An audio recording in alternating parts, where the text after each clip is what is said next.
ISKCON headquarter সিধা মায়াপুরে চৈতন্য মহাপ্রভুর আবির্ভাব উপলক্ষে ৩৫ দিনব্যাপী বিভিন্ন অনুষ্ঠানাদির আয়োজন করা হয়েছে। আজকে তারই একটি অংশ অদ্বৈত শ্রীপাঠ শান্তিপুরে, যেখানে অদ্বৈতজি প্রার্থনা করেছিলেন ভগবানকে অবতরণের জন্য এই স্থানে, সেখানে এই ব্যবস্থা করা হয়েছে এবং এখানে 50,000 ভক্তবৃন্দের জন্য প্রসাদ বিতরণ করা হবে।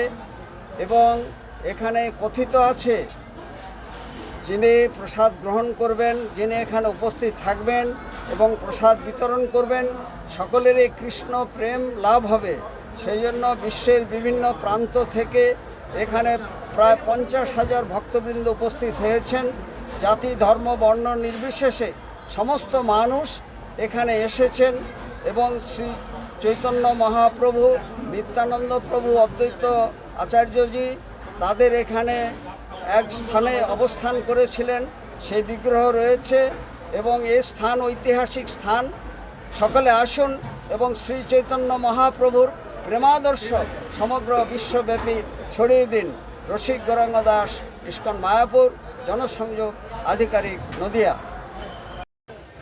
এবং শ্রী চৈতন্য